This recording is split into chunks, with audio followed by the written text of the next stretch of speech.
Hope everybody's doing okay. I think that after yesterday, if people here today can remember their names and aren't arrested, it's a good morning. Well, hopefully it's a good morning.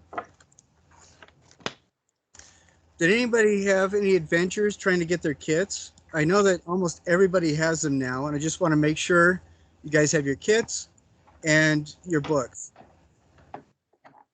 Yep. Or at least they're coming. I know a couple people haven't been able to get in state yet to get their kits, but I think this first project or so, not that big of a deal. This one that we're going into, the wire one, there is a lot of wire in the kit for that. And if you don't have access to that, you can either do all the background stuff or you can uh, get wire from another source. But I would recommend doing all the bookwork and stuff and using the stuff in the kit because you've already paid for it. All right, let's do roll call really quick here today. Let's see. Today is the 5th.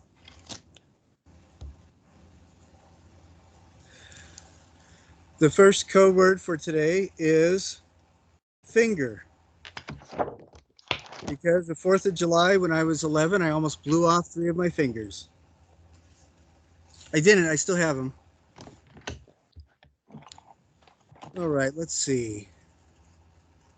Okay, Amy Ferry is here.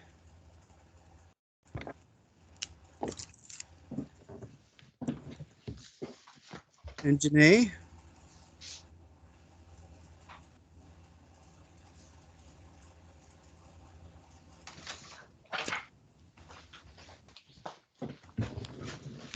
All right. Let's see what the folks are. Okay, Emma, you're here, right? Yep. Okay. And Xiaosheng, you're here? Yeah. All righty.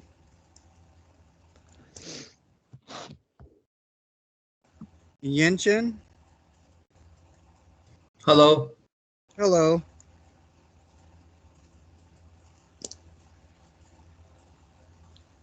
Let's see. Natalie. Here. Okay.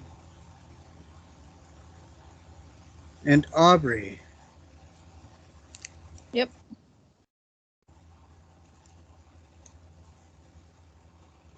Ashley, did I call you?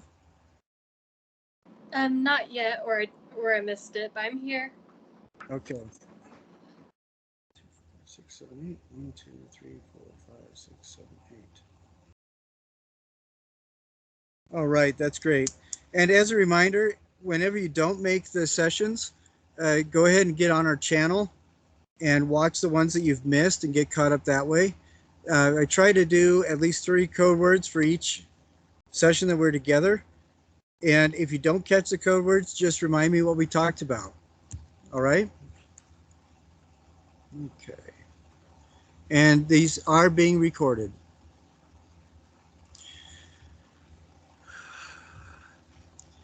Well, today I wanted to go do a couple of different things. I hope everybody got the email that I sent out yesterday. What we're going to be talking about today is, I'm sorry, I'm looking at my notes here.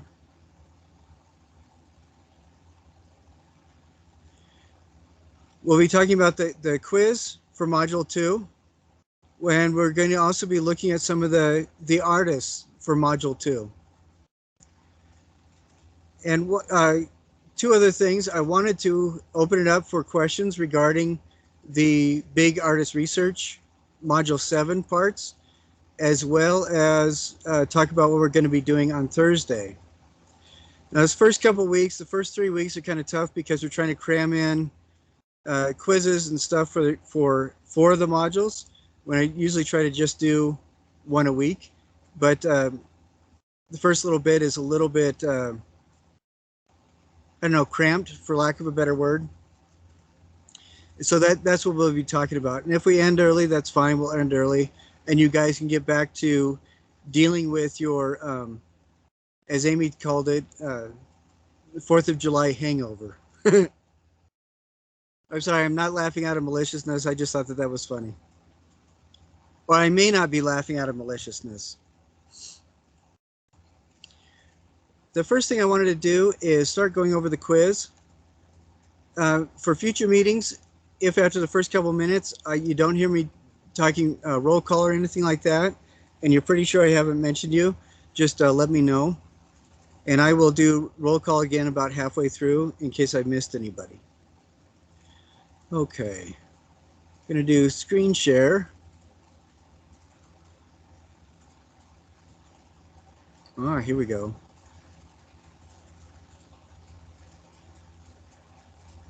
All right, and everybody can see this? Yes. Okay. Who has already taken the quiz for the first module?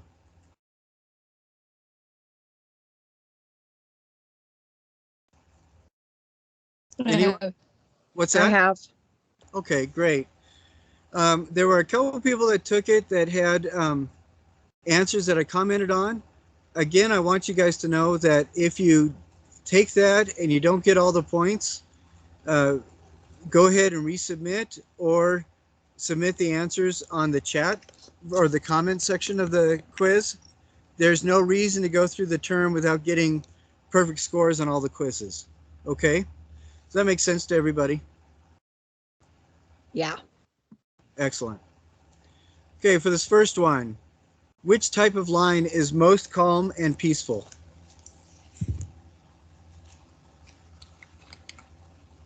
Horizontal. Why would you say that? Well, I know in the book they talked about, and I actually agree with it. They talked about how, beds are horizontal and furniture just has more of a calming effect.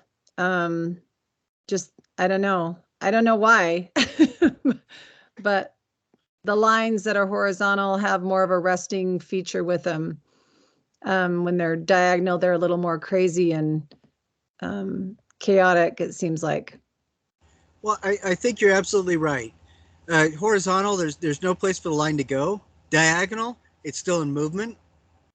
Water, whenever you paint water or work with water, it always flows horizontally. And I think that there's no place for it to go. I mean, it just seems that's what the line is at rest. So yeah, I think the answer to question number one, which type of line is most calm and peaceful, definitely horizontal. So excellent. Now this next one, there are several unifying principles of design, and they are talked about in the text, but the question here is, are they absolute rules? Like in the previous chapter, we talked about the golden section, or I believe maybe in this one we talked about the golden section. But are the unifying principles of design absolute rules? I would say that no, they aren't absolute rules, and that I think in the textbook it mentioned that some artists kind of go by instinct, and you use these rules naturally. Well, there are some things that I think are really, that's an excellent answer. There are some things that we find ourselves doing all the time most of the time normally, that does seem to be instinctual. And there are an awful lot of things like the rules of thirds and stuff like that. But I really do not believe that principles of design are hard and fast and serve to define what makes or validates art. So it seems like a lot of the times when you're trying to attract attention, especially if you're a graphic designer, you'll follow maybe a lot of the unifying principles of design, and then you'll throw in something extra or throw in something different to force somebody to pay attention to what you're doing. So I think like a really good artists that are very successful and professional will understand what those principles are, but also they understand that you don't abide by them all the time. You use them to kind of set up situations where you can jolt somebody into awareness by playing against them. But yeah, The unified principles of design are not absolute rules for artists. So for this question, you can give the yes or no and just explain your answer in a sentence or so. So that's good. I like that answer. Thank you, Ashley.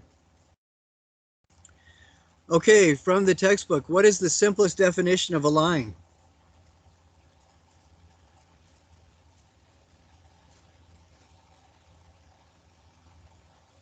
First, let's start with what's the math definition of a line?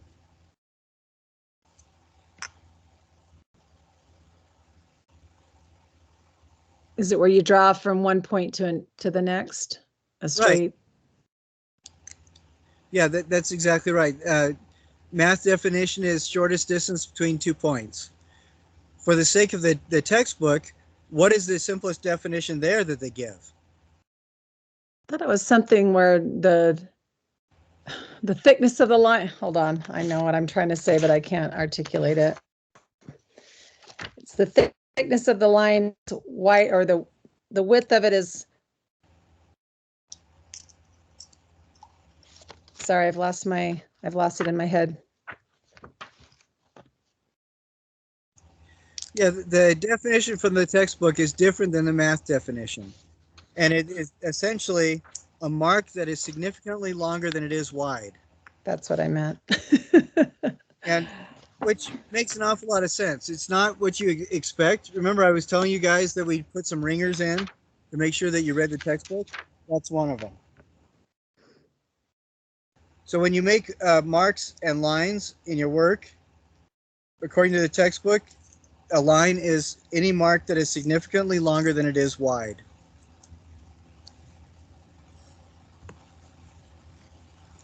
Now here's a good one. I would like to have, we have several different people on the call today. I would like to couple with different people to give their opinions about this or to give their observations about this.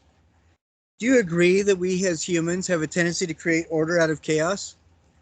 And please explain. Who would like to go first?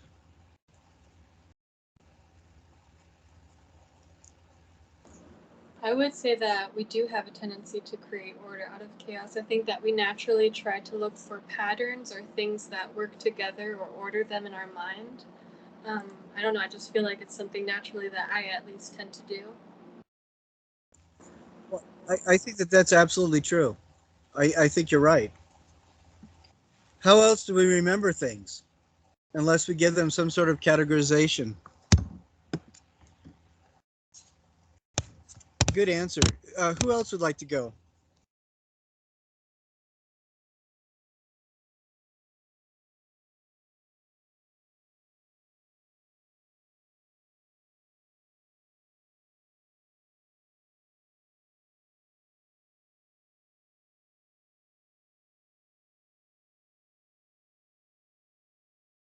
I think that's why we have the principles of design too. I mean, that's how they even came about, is that we're constantly trying to figure out how to make something better.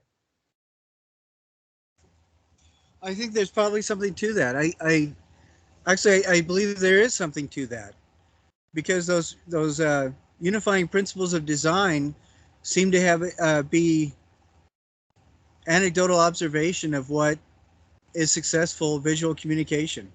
So yeah, I think so. Let's have a third person.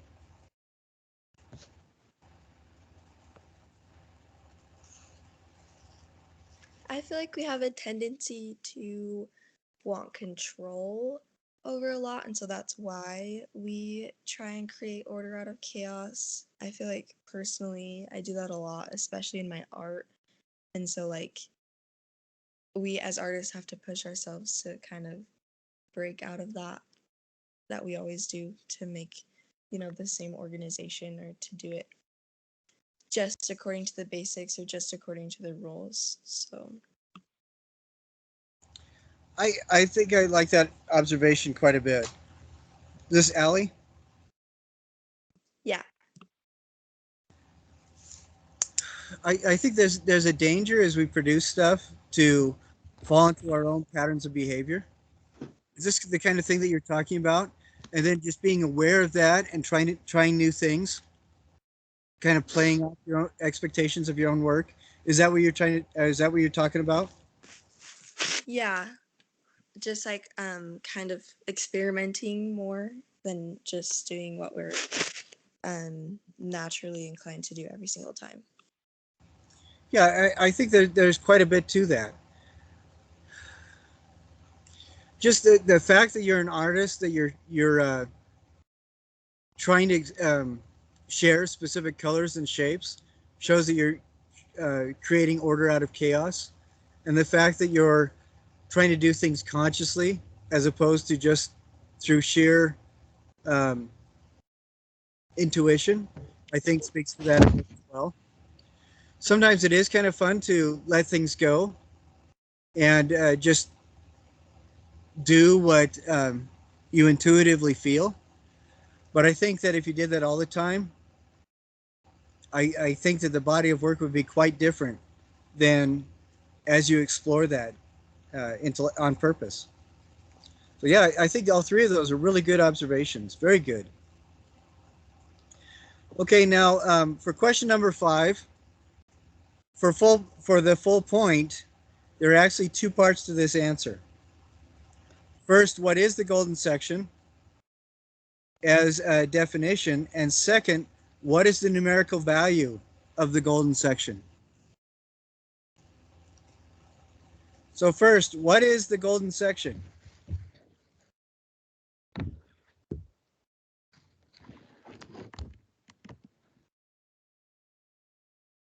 It's thought to be the golden rule, the golden standard for measuring beauty or putting things into thirds. Yeah, what is interesting about that is about 20, 25 years ago, a group called the Pew Charitable Trust in New York kind of did an umbrella funding for a series of experiments that were designed to kind of see if there was a universal awareness of beauty. They visited cultures that had all sorts of different levels of technology, from people that did not even see dyed T-shirts until the folks showed up to do the experiment, all the way up to people in uh, Tokyo, which is one of the most technologically advanced cities on the planet. And what they discovered is that universally, regardless of technology, people respond to favorably to the golden section or the golden ratio. Does anybody know what the numeric? So that's the perfect answer for the first part of this. Does anybody know what that ratio actually is? It says 1 to 1.618. That's right, 1 to 1.618.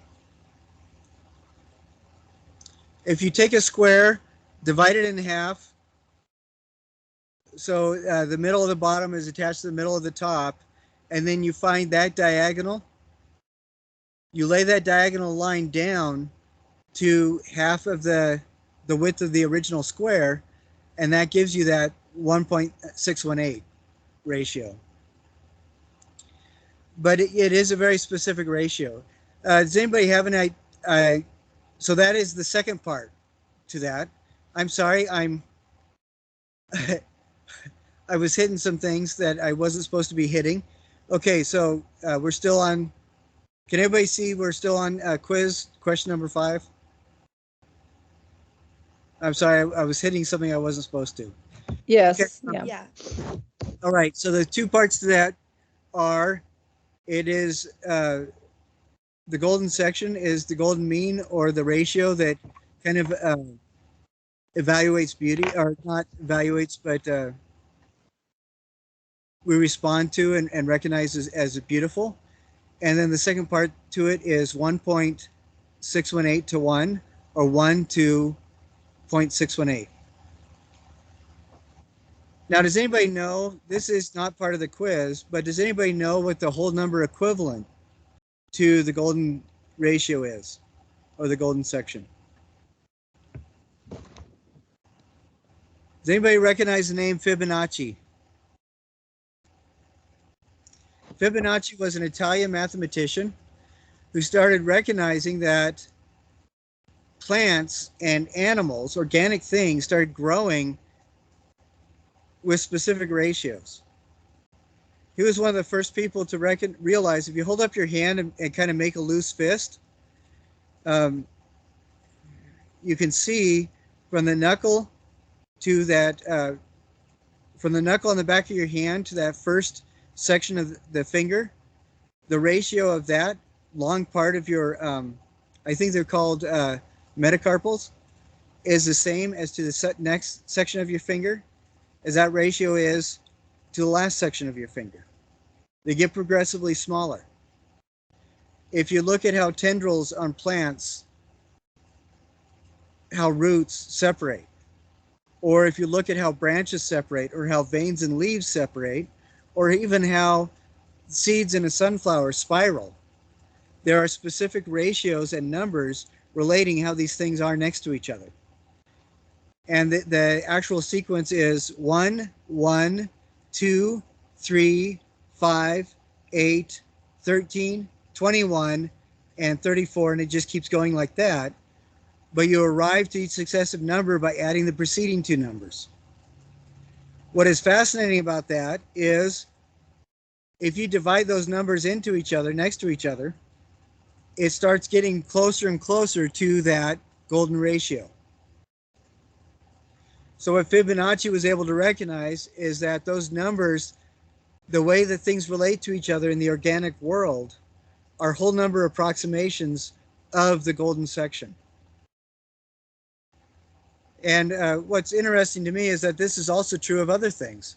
If you look at the height to the width of, for example, Greek vases or obsidian hand axes that our ancestors made tens of thousands of years ago, what is fascinating is that those things also follow the golden section. And there's an awful lot more to that as well. But I just think that that's interesting. All right. On question number 6, which line has the most energy? Diagonal. Why? It's showing motion as it goes across. It's not in a restful state, is it? It's like halfway in between either standing tall or laying flat. It's still in motion. Yes, absolutely. Now let's go on to what are the 7 unifying principles of design pointed out in the text?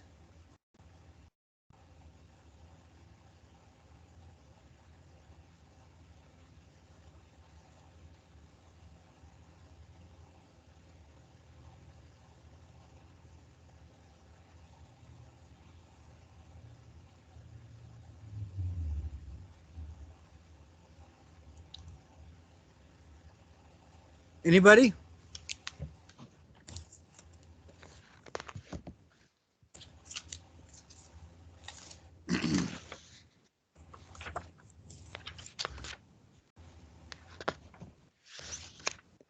Well, we have repetition, variety, rhythm, balance, emphasis, economy, and proportion.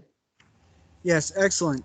So for that question, all you got to do is list those, and I believe that they are in between pages 62 and 73. No, 74.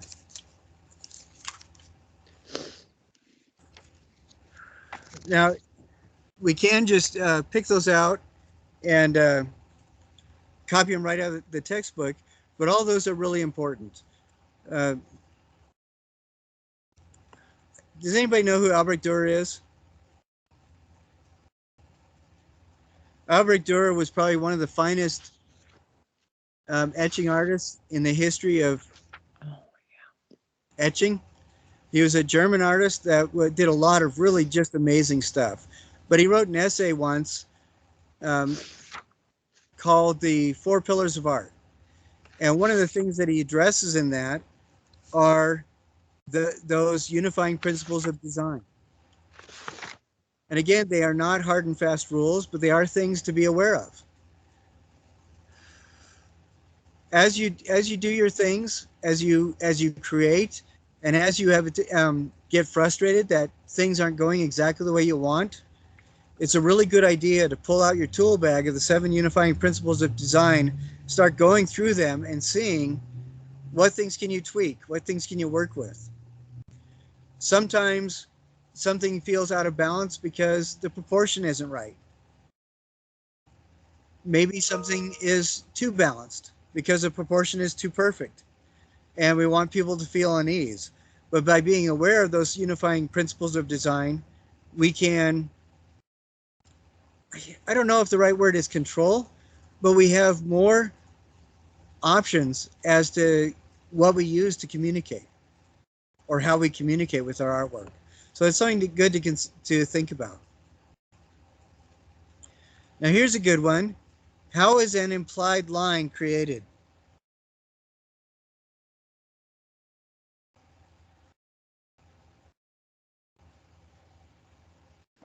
I think implied lines can be like when we follow someone's gaze or the statue's gaze. So we look where the statue is looking or look for things that are connecting to each other.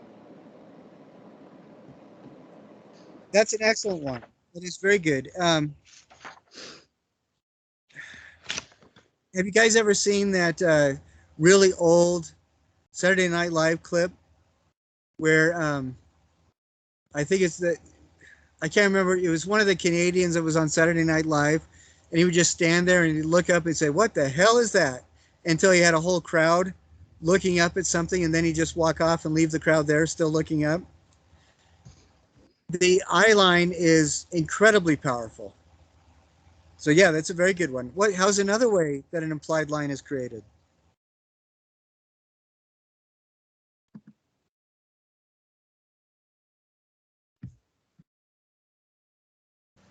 I think of like negative space, like how it creates a certain line even though it's not actually a line.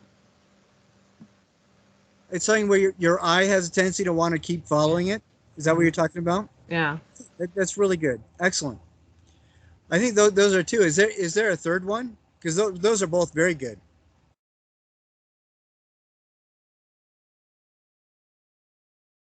I like a perceived line where you're just assuming that it continues on.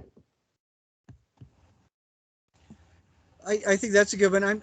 The thing that comes to my mind is perhaps in a sculpture something's pointing somewhere. I think that those three are all exceptionally good. One is the eye line of the sculpture's gaze, and that could be either the eyes or where we assume eyes might be. Another one is the negative space where a line might be continued, and the third one is what you just said, uh, where a line is initiated and not continued. So yeah, very good, excellent. All right, now this is a good one. Um, what is the intent of the work of art?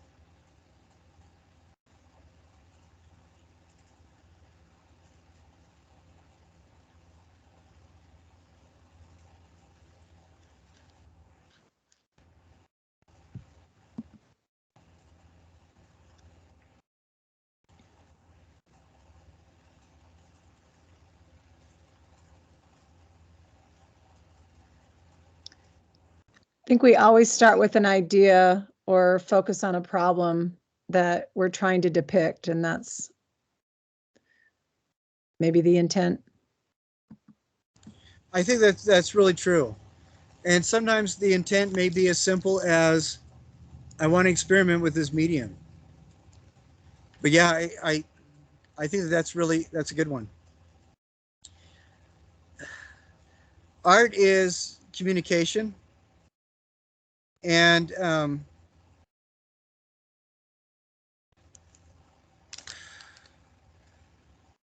it's not necessarily didactic. It's not necessarily. Oh, what's another word? conversational, but art is always about communication.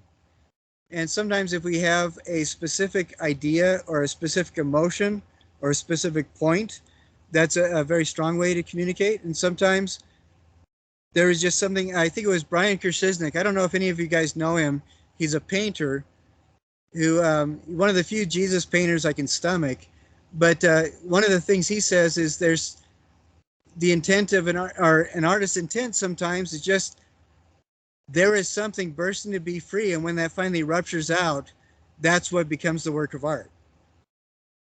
And and I think the intent is all of that. It's the something that's the thing that perhaps either initiates or justifies whatever it is that we're doing.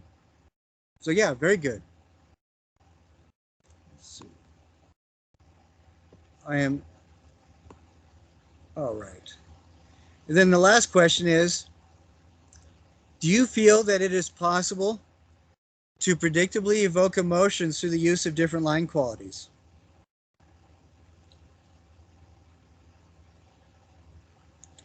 Who here today are graphic designers or illustrators even? Me. What's that? I am. Is this, do you find that it is possible, or do you think that it is possible to predictably evoke emotions through line quality? Yes, I think it really is because, like, I don't know, I do a lot with typography and, like, the different thickness of the characters, and, like, if they have serifs or if they're not, if they're sans serif or whatnot, can really make a mood in whatever you're creating or designing. And I feel um like we associate like bold, thick lines with more strong, exactly that bold ideas, but we associate thinner, simpler lines with like minimalism and things like that. And so I feel like it definitely can predictably evoke different emotions based off of the different characteristics of those lines. You're absolutely right. And I really appreciate your example, essentially using calligraphy to talk about this. I think that's great. I have some friends who are calligraphers in Iran, and it's really fascinating to learn about the different schools of calligraphy, the different ways that people choose to just write words, because those different ways really lead whoever's observing to share in the emotions of the original artist. So yeah, you're absolutely right. I think that if you look at the energy of something like a Van Gogh painting, and you compare that with Mary Cassatt and the way that she painted from a very close time period, and you compare that with George Seurat, who did pointillism, and you compare that with somebody like Rauschenberg or Rothko rather, who did color field painting. Each of these people will deal with line quality in a completely different way, and the energy and the emotion that comes off of what they produce is entirely different. And you just look around the sculptures on campus, you see up towards where we are in the Gunther Trades building, there's some sculptures that are done with basically tube and rolled steel that feel very different from some of the sculptures that are around the water features lower down on campus, which are basically blocks. And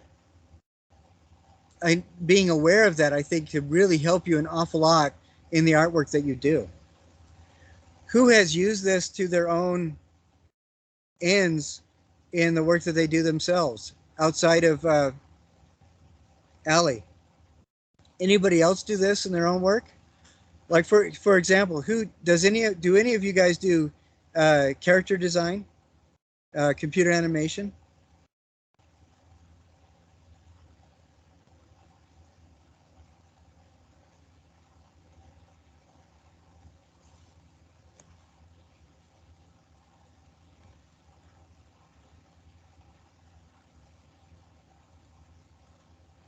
Anybody?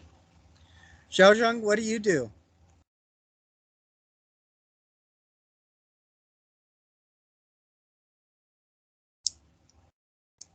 And have you used this awareness of line quality in your work? Or Yen Chen?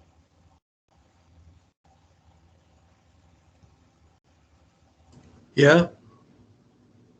What kind of work do you do as an artist?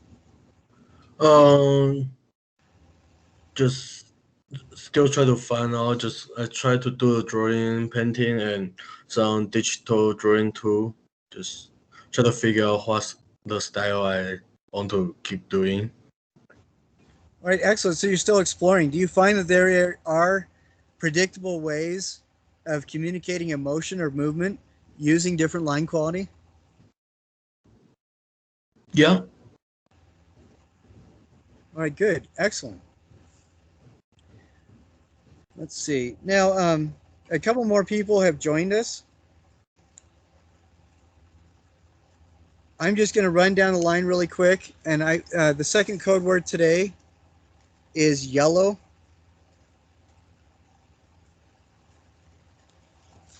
No, it doesn't have any relation to anything that's going on. I just picked that word at random. Is Nicole with us today? Or Xu Chen? How about Sierra? Is Megan with us? Or Maria? Catherine? Hannah Lee? How about Michael? Is Tatiana here? Or Cheyenne? Or Cassie?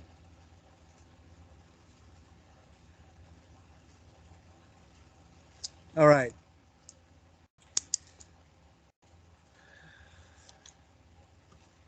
So the purpose of the quiz is to cover information about the book, but also kind of help you become more familiar with some of the vocabulary words that we're dealing with. Uh, Moving forward, we also deal with those tools of artistic critique. Has everybody found the page in the announcement that deals with the tools of artistic critique? All right, how many Yes. steps are there in applying the tools of artistic critique? 4. 4. First, we describe, then we analyze, we start trying to interpret, and then finally, we judge and assess whatever it is that we see. If you go to I'm going to do the screen share again in just a second here. Let's see. All right. Here we go. Okay. If you go to our channel, you see this playlist. It's called Smart History, Applying the Tools of Artistic Critique. I have tried. My 14-year-old is still not with me, so she hasn't been able to show me how to get this video to play on our meeting. I'm going to try to figure this out by Thursday. But I would like everybody between now and Thursday to watch this first video in that playlist, Smart History Applying the Tools of Artistic Critique. It's describing what you see, Sculpture by Henry Moore, The Reclining Figure. One thing that I really like about the tools of artistic critique is that, well, anyway, have any of you guys seen the movie? I think it was done in the 90s called Without a Clue with Ben Kingsley and Michael Caine. Anybody see that? Ben Kingsley plays Dr. Watson, the crime-fighting doctor that Scotland Yard refuses to take seriously because they think that all he is, since he wrote the Sherlock Holmes stories, all he is a goofy guy, and Sherlock Holmes is the real deal. And Scotland Yard has a case where they insist on meeting Sherlock Holmes. So he goes out and finds an unemployed actor played by Michael Caine. And Michael Caine steps into the role of Sherlock Holmes. the reason why I think of this movie is that somebody challenges him and says, "Well, what makes you so special?" And he says, "I um, I observe instead of only see," which doesn't seem to make sense to anybody. But and of course, when he said that, it didn't make any sense to him either. But as the movie progresses, he realizes that that's really important. Observation instead of only seeing. If you guys get a chance to see that movie, it's hilarious. It is older. Ben Kingsley, Michael Caine, without a clue. What makes the tools of artistic critique worthwhile is that we have several different questions to ask ourselves as we look through those tools. These questions are things like, for description, how big is it? What is it made out of? Is it abstract or is it realistic? For analyzing, we're asking, are there emotions perhaps that the artist is trying to convey? What kinds of techniques are they using? For interpretation, perhaps we start asking ourselves, what are the worldviews of the artist? How do we start understanding what the artist is trying to communicate? Are we starting to generate a conversation of sorts with the artist? And for the last one, is the art valid? Is it worthwhile? Does it succeed? If you look on that sheet at the bottom of the page, there are all sorts of different kinds of words as well. Does anybody have that page pulled up? The tools of Yes. artistic critique? Yeah. Okay. What are some of the words on the bottom? Just the vocabulary words. Plane, You mean like Line. light, value, volume, shape, scale, Right. proportion, time, motion. Yeah. When we start talking about artwork as we move forward through this term, try to keep those terms in mind. Try to use those words when you can. So instead of like when you're doing your discussion portion of each of the modules, instead of telling people, "I really like this, it looks fun," try to articulate why that house looks fun or why whatever that is looks energetic. Is it the line quality that the artist used? Is it the colors that the artist used? Is it the shapes that the artist used? Have I told you guys about the the first group of people that saw the uh, the ships that Columbus was directing into the New World? Have I told you guys about that at all? Yeah, I think you mentioned it in the last meeting. Okay. I think I mentioned it because we were going to talk about it a little bit more today. When Ferdinand and Isabella financed Columbus's trip, does anybody want to know, or anybody remember why they financed it, or one of the main reasons?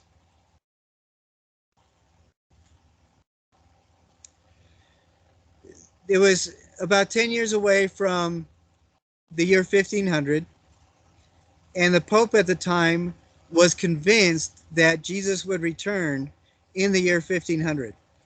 And he was dedicated to making the world or preparing the world for Jesus's return. I'm going to take us on off screen share really quick. As part of this, the Pope wanted to inspire people to create new trade routes and new opportunities for missionaries to convert the population to make the world a safe place for Jesus to return. Which I think is kind of funny because, if Jesus is a godly being, why would anybody be concerned about making the world safe for his return? He could take care of it himself. Anyway, uh, the Pope, that's why the Pope asked Isabel and Ferdinand to finance uh, Columbus's expedition. They thought they were going to India. And Columbus was sent with a whole bunch of Catholic monks to first learn the language of the people of the land and also essentially forcibly convert them to become Christians. And so what's fascinating about that is that these monks were really super intelligent. They came into an area that was completely unfamiliar and were able to very quickly learn the native language and start interviewing people to find out about their cultural mores and find out the best ways to basically introduce them to the version of that time, the Inquisition's version of Christianity. Anybody know how the Yucatan Peninsula got its name? Anybody know? Well, one of the stories is that these Christian monks came into the area and they were asking everybody in the area. They thought they knew the language. They were asking folks in the area, so what's the name of this country? And the word they kept hearing was Yucatan, Yucatan, Yucatan. What that actually means in Mayan is what? Because they could not understand the monks. So they were asking the monks to repeat themselves and clarify, and that's what Yucatan means. Anyway, when they made landfall, the monks came out and they started interviewing people. They got a hold of the shaman of the community, and they found out it took 3 days for Columbus's ships to first sight land and then get close enough that they could come on land and start talking to people. In that 3 days, the shaman relates that on that first day, he saw a disturbance on the horizon. He could not understand or see what it was. He couldn't recognize it, but it was unusual. And he kept staring at it, and he stared at it all day. He would ask other people in the community, what's that? What's that? Can you see anything? And people would look out at the horizon, and they thought that he had lost his marbles, said, no, we can't see anything. We don't know what you're talking about. Finally, the shaman recognized that these were giant canoes, and the boats, Columbus's ships, snapped into focus, and he could see what they were. And he called the same people that he had just asked up, and he said, do you see those large canoes? And suddenly the people of the community could see those ships. They hadn't been invisible, they weren't cloaked, but they came into focus. Any of you have teenage children? Do you? My teenagers, when I'd ask them to look for something in the fridge, they couldn't see it. And then when I would go and point it out, suddenly it would snap into focus. For me, growing up as a teenager, this was usually bottles that my mom was asking me to find, or things that my mom was asking me to find, and she'd tell me, no, it's right there in the middle of the shelf. I couldn't see it. Then all of a sudden it would snap into focus. Our brains, going back to that quiz, our brains sometimes have to have categories in order to see things. And if we don't give our brains categories, for whatever reasons, our brains don't see it. And this is a lot of neuroscientists believe that this is a holdover from just the process of evolution, where in order to survive, we needed to categorize things as threats and non-threats just to be able to know how to deal with them. Very, very simplified way of looking at it. But what is interesting is, well, I'll say this in a different way. How many emotions do babies have? Or do babies have emotions? They're either satisfied or they're not. If they're satisfied, we know because they're happy or they're sleeping. If they're not satisfied, how do we know? They're crying. They're crying. Yeah, essentially. Do they have the vocabulary to explain what they need? All we know is that they're unhappy. As vocabulary increases, the baby becomes a child and it becomes more articulate about what they need. And that's one of the fascinating things about that infant sign language that the baby can articulate, well, I need a bottle, or I need a diaper change, or something along those lines. And it's a lot easier for them to communicate what they need. Now, I'm using that as a metaphor for these tools of artistic critique. As we look at something, it's easy to say whether or not we like it. But as we apply the tools of artistic critique and ask ourselves those questions about how big it is, how long it is, what the material is, as we start applying our awareness of unifying principles of design, when we start applying our awareness of the potentials of what the artist's worldview is, and start articulating with some exactness how we are responding to this artwork, then not only can we be more precise in our communication, but a lot of the times that will allow us to develop even a different point of view about this artwork. Have any of you had an experience where years ago there was something you came across which you could not stand, and now later on, as you appreciate what the artist was trying to do, or with your own experience in the medium that the artist used, you can go back and revisit that and your point of view has completely changed? Have any of you had that experience? Would what's that? Oh, I definitely have. I've actually purchased art after I understood what a piece of art was about. It made sense to me when I could see it in a different way from their statement. So I definitely think that it influences us. Well, and I think there are a couple things that particularly strike me. Like I could not stomach the Cubists. It made me want to vomit. Cubism did, and the Russian futurists were just kind of the next evolution of that. When I'd see Picasso, Cezanne, and Braque, it it honestly made me feel like I was dizzy. Um, and the Russian futurists, I could not understand what they were doing.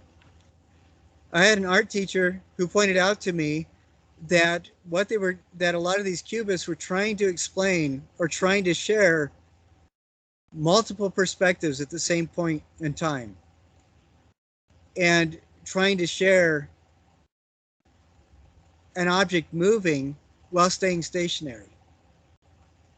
And when I started looking at looking at cubism from that perspective, over time things started snapping into focus. And I had this kind of grudging appreciation for what they were trying to do. And that kind of grew into a respect for what they were working on. And then that grew into an admiration for what they were communicating. And now, like, one of my favorite works of art is Guernica. I think it's incredibly powerful, and it almost makes me cry. But all of that it's a complete 180 from that initial introduction to Cubism. And now I just have become a big fan of Russian futurism because it's a similar kind of perspective shift where people are trying to express things moving through time and space, the kind of Marvel Comics idea of the multiverse in a static image or a static object. And I think I like I like Amy's perspective where when you start appreciating what somebody is doing, all of a sudden you can become a fan. You may not ever become a fan, but as your vocabulary for appreciation expands and grows, I think it becomes a lot easier to appreciate what somebody is trying to do. And I think that shows a lot of maturity and perspective as we do that. And do you remember what the other major point to that tools of artistic critique was that I tried to point out last week? Does anybody remember what the major point is? When you go to the family gatherings and somebody says, "What do you do?" and you say, "I'm studying art," it's to give articulation to your explanation. So that first you sound super educated, and second, you can blow the snot out of them with all your vocabulary. That's secretly, that's what we all want to do. But I think it also helps when you have like these different tools, like the 9 different ways of engaging a viewer, the 7 different unifying principles of art, or principles of design, the an awareness of the golden ratio. What's the numeric value of the golden ratio or golden section? Anybody? 1 to 1.618. 1 to 1.618. Right, exactly. If you are aware of those things and you have them in your toolbox, uh, you may not always need to use a hammer or a band-aid, but it's always a good idea to have your toolbox or your first aid kit nearby, because then when you do need that, you can look at what's in that toolbox and hopefully use those tools to help you address whatever you need as an artist to move forward. Right, that's the big point and takeaway from that whole conversation.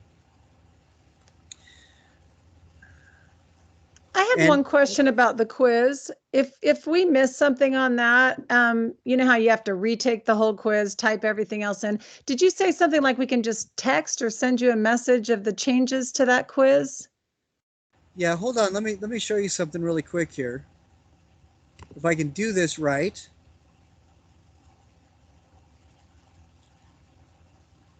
Okay.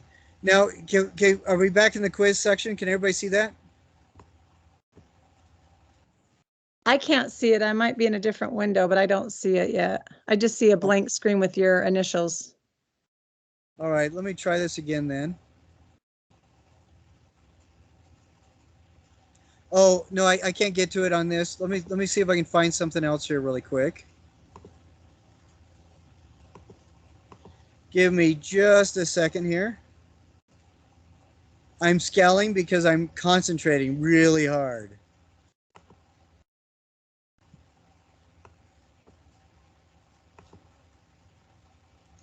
Let's see.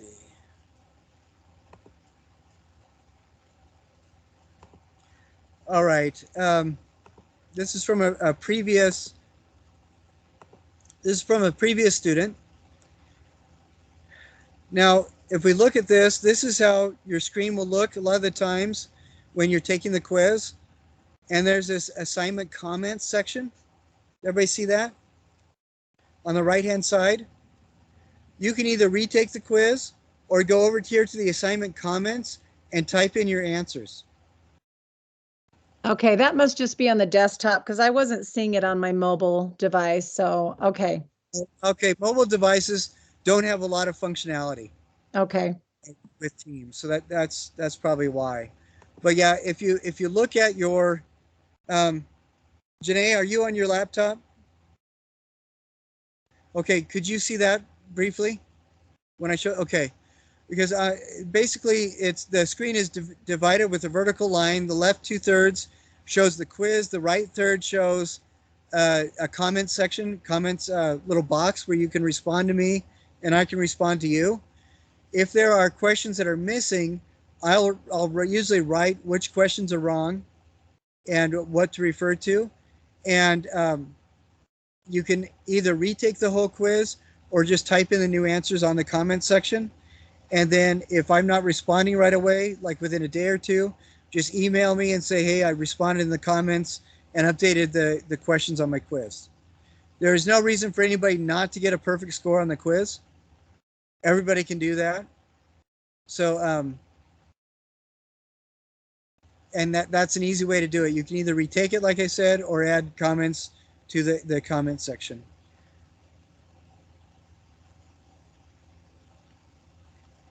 Let's see.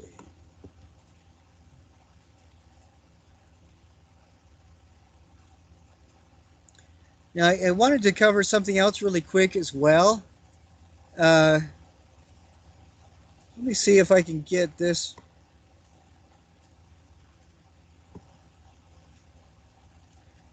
I'm backtracking a little bit to the research portion on Module 2. and I'm going to be doing my screen share on that.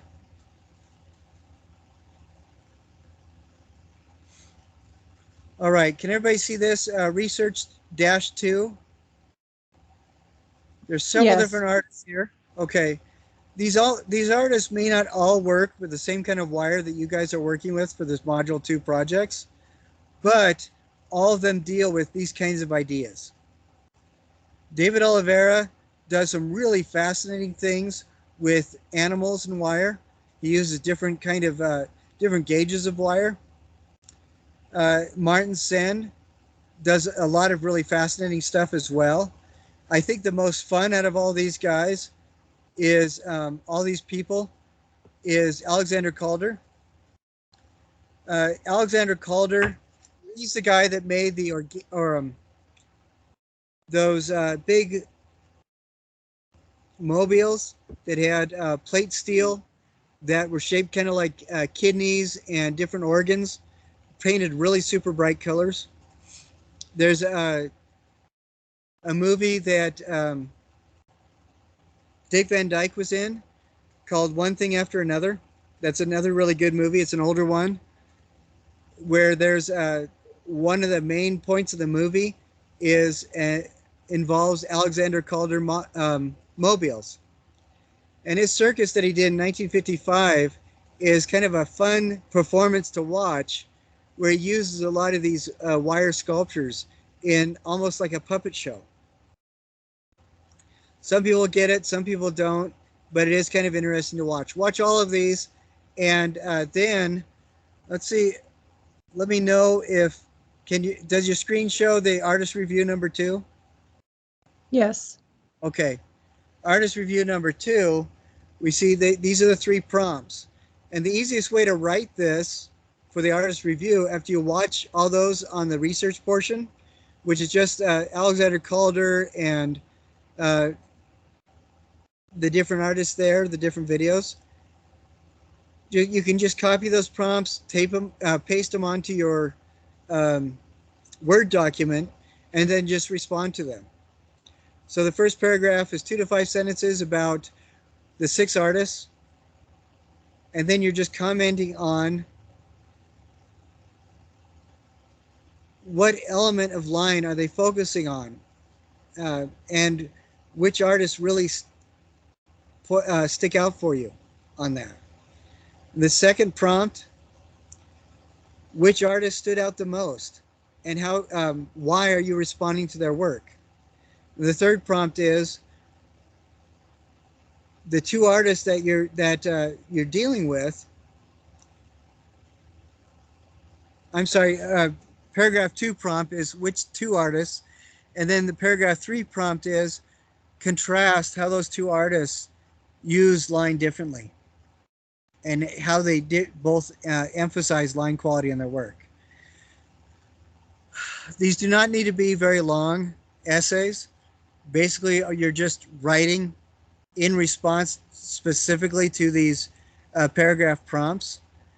But what I am looking for is just an attempt to articulate what you think about the different artists' work. And it's basically to show that you were watching the videos and basically giving you an opportunity to use some of those observations you gained from the tools of artistic critique. I'm going to turn off screen share again. Now I know that you have questions about the module 7, point A, point B, point C, and point D, and how that differs from module 1, module 2, module 3, artist research writing. For the 6 different modules, you're only asked to research the different artists through the videos that are provided.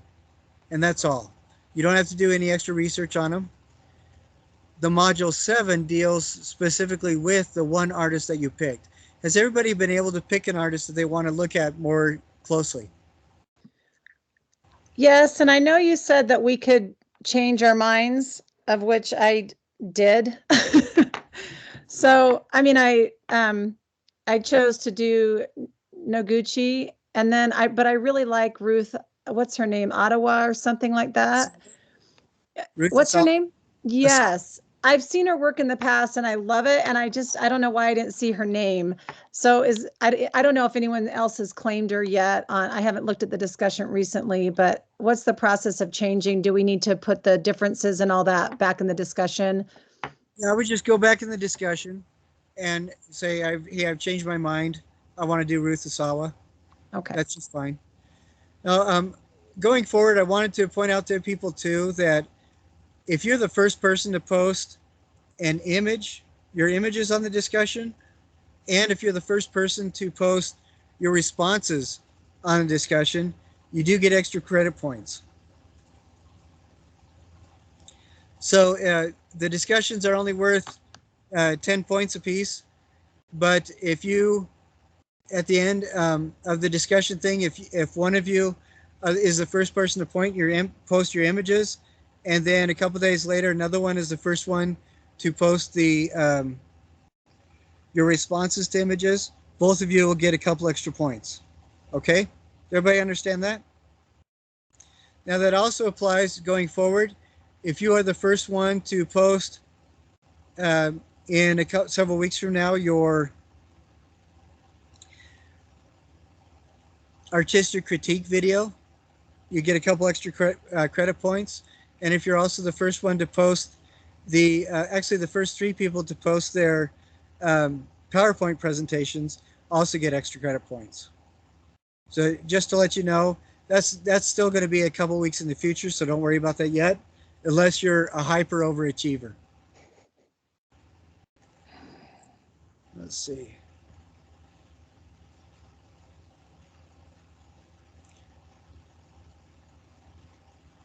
Those are all the things that I wanted to cover today, that I needed to cover today. Does anybody have any questions about anything or anything that you want to talk about in these modules going forward? Because this next module, we're dealing with line quality and wire. Oh, that is something I wanted to ask. How are everybody doing with their houses?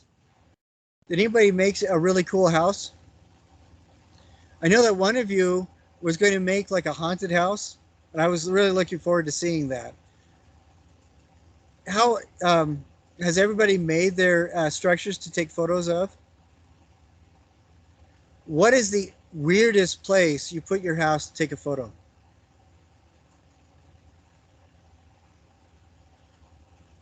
I put mine inside like a big glass container with lights. That's pretty cool. Now, I don't know if I told you, but one person put theirs in the refrigerator, and they put, I like that, the container with lights. Put that in the refrigerator and then set their camera behind it so it was facing out, and then filmed it as they were opening the door, and then just kept an image as the light just turns right at that moment when the light turns on as the refrigerator door opens. That was kind of cool. I like that with the container of the lights. Anything else? Anybody burn theirs and take photos? Or blow it up? If you're going to do that, I would recommend making sure that's the very last photo you do. It's kind of hard to come back from that. Anybody take theirs out and about as they were driving around and make photos?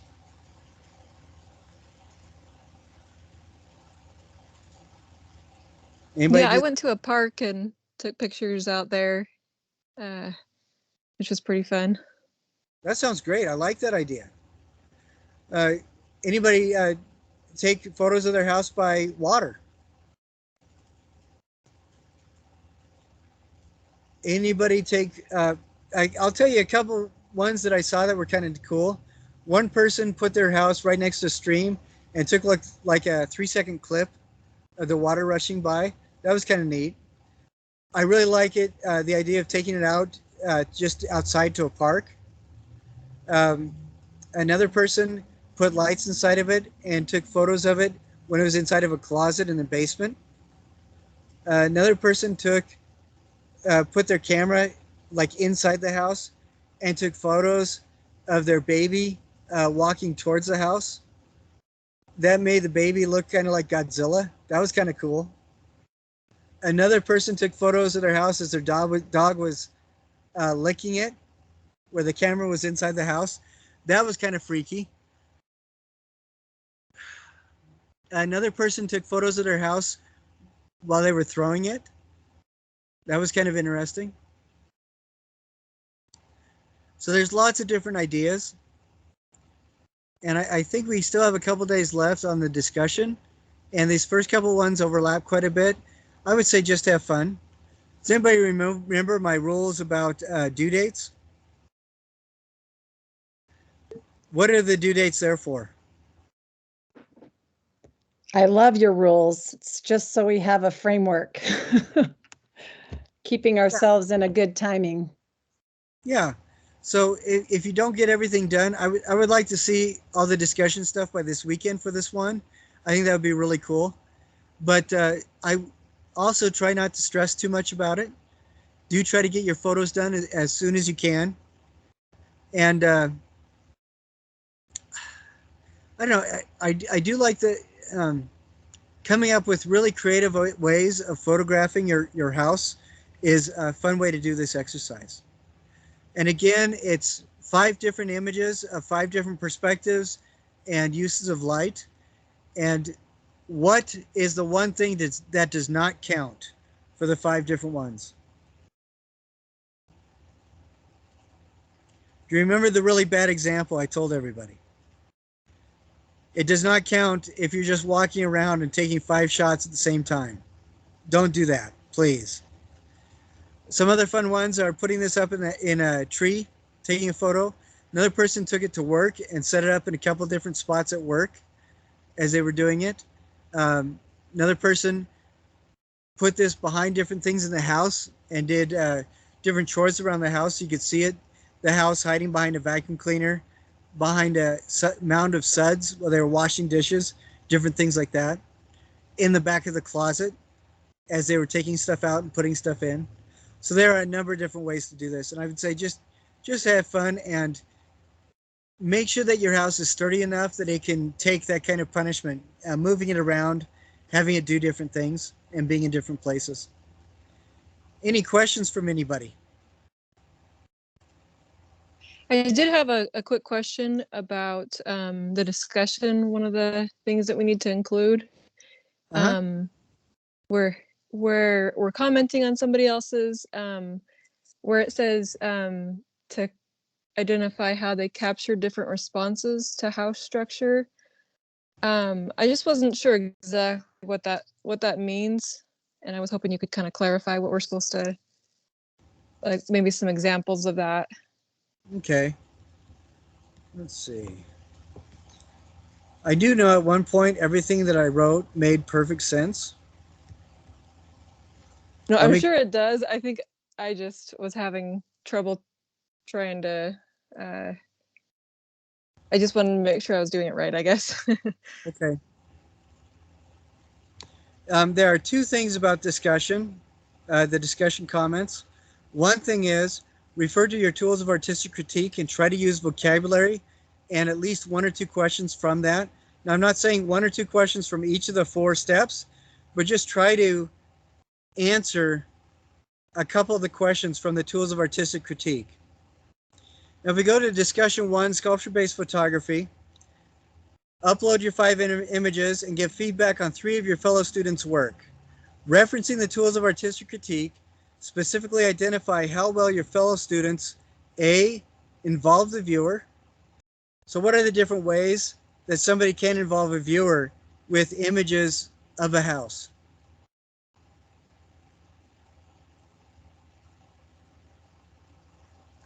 Remember that very first quiz that we took?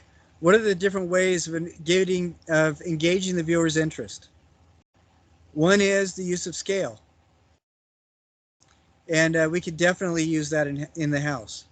One is the use of color or rhythm, different things like that. Perhaps in the house, the person is using dramatic lighting. That's a reference to one of the ways we can involve a viewer. Aubrey, did that answer your question at all? Yeah, I think so. So we're basically just using the artistic tools of critique and making sure that they involve the viewer. Yeah. Or yeah, referencing those tools of artistic critique. That's the kind of like vocabulary um, to use as you talk about these things. And you don't have to write like an essay for as you respond or give feedback on your fellow classmates. I'll just give an example. It could be pretty simple. I got to do screen share again.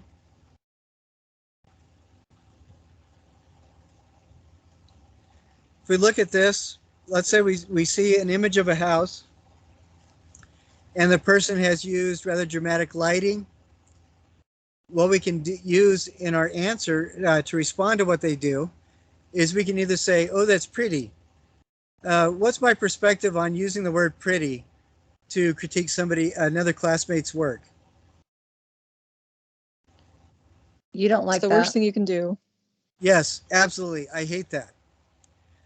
Instead, what we could do is in our comments say, I really appreciate how you involve the viewer because your use of dramatic lighting makes these really graphic shadows that just draws me right in. And what I notice in your 5 posts is that you're not doing the same thing. Each one is a little bit different. There's the graphic lighting on this one that really draws me in. I like how on this other one you allow the house to be itself, and that kind of intrigues me just because I think you spend a lot of time on the structure. And the other thing that I really like is each of these 5 images that you've put in, you don't have the same shot. You've moved around the house. Some of them are far away, some of them are up close, and it almost makes for something of a conversation because I see a different facet of the house in each of your 5 images.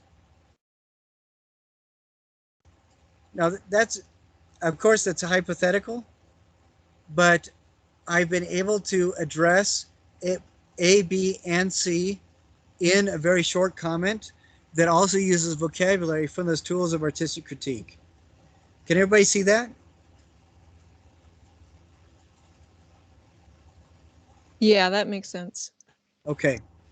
So again, I'm not asking for an essay. Don't you guys are art students, you're not English majors. Well, not all of you are English majors. So I don't expect you to write an essay, but 1 to 3 sentences is perfectly fine. If on each of your comments you want to make one one sentence addressing A, one sentence addressing B, and one sentence addressing C, that's great.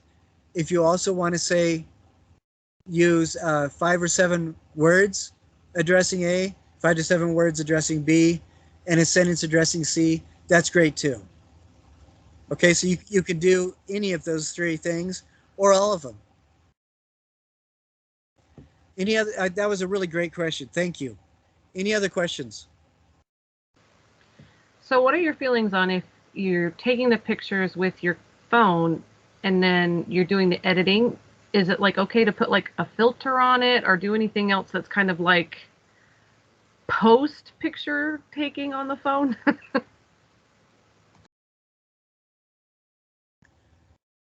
I think that would be really interesting. I think that I would recommend strongly if you wanted to do that on a few of them, but don't do that on all of them. Okay? I really don't want to see people using color filters on all 5 images or distorting all 5 or using Photoshop on all 5. But if you want to do that on 1 or 2, go for it. I think that'd be really fascinating. Excellent question. Of course, you're the professional photographer, so it makes sense. Anybody else have any other questions? You mentioned to use your phones. If you have a camera, can you use your camera, or are we limited to our phones? If you want to use your camera, that's just fine. If it's digital, I would recommend when you upload the images, compress them down to about half a meg or so.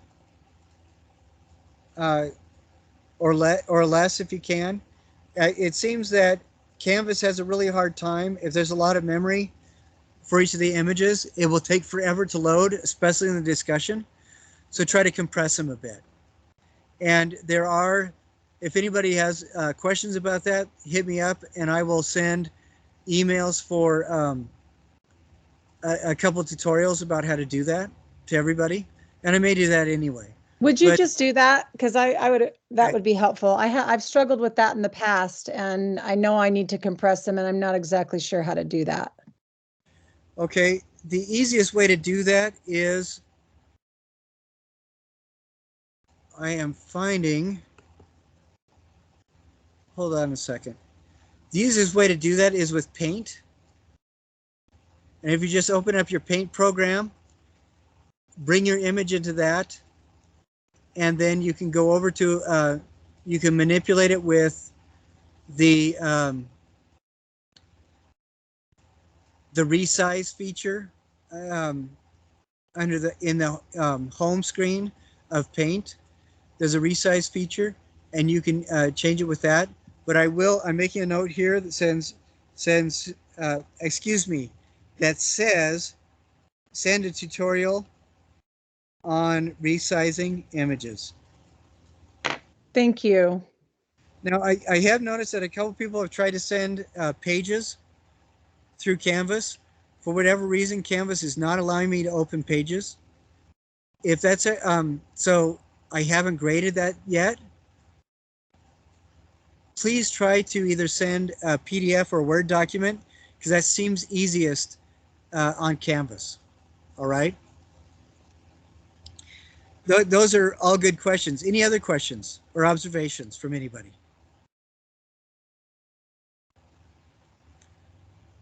All right. If everybody is happy and content and everybody kind of understands what's going on, the next time I will see you is on Thursday. But before we go, the third code word is flower. We don't need to know those if we came to class, right? Right. If you're attending live, you don't need to know them. But if you are attending via our YouTube channel, those are the three code words that you need to send me. And again, they're finger, yellow, and flower. All right. Sometimes they have things to do with the class. Sometimes they don't.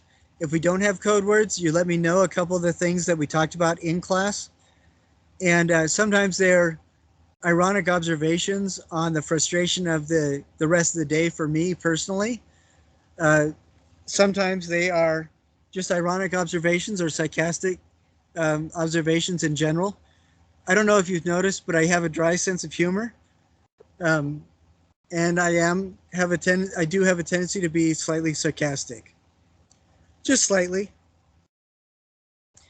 If nobody has any other observations or questions, that's all I have for today.